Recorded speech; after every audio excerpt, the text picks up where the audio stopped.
हे अर्जुन, केवल कर्म न करने से या संन्यास लेने से मुक्ति नहीं मिलती। मनुष्य चाहे या ना चाहे, प्रकृति उसे कर्म करने के लिए बाध्य करती है। इसलिए निष्क्रिय रहना असंभव है। जो व्यक्ति इंद्रियों को बाहर से तो रोक लेता है, लेकिन मन से विषयों में रमता है, वह कपटी है। लेकिन जो इंद्रियों को वश में रखकर बिना आसक्ति के कर्म करता है, वही सच्चा साधक है। अपने नियत कर्तव्य का पालन करना श्रेष्ठ है, क्योंकि बिना कर्म के जीवन भी नहीं चल सकता। कर्म ईश्वर की पूजा के समान है। यज्ञ भाव से किया गया कर्म पाप से मुक्त करता है।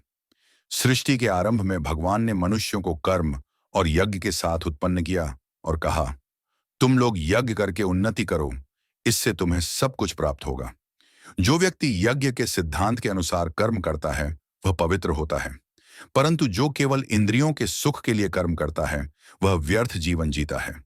जो महान पुरुष कर्म करते हुए भी दूसरों के लिए आदर्श स्थापित करते हैं, वे समाज के मार्गदर्शक बनते हैं। इसलिए अर्जुन, तू भी कर्म कर, क्योंकि तेरे कर्म से ही लोग प्रेरित होंगे। ज्ञानी व्यक्ति भी कर्म करता है, पर वह आसक्ति रहित होकर करता है।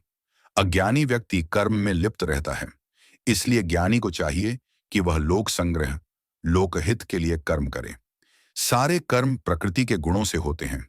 जो अज्ञानी है वह सोचता है मैं करता हूं, लेकिन ज्ञानी समझता है कि सब कुछ प्रकृति के गुणों द्वारा हो रहा है।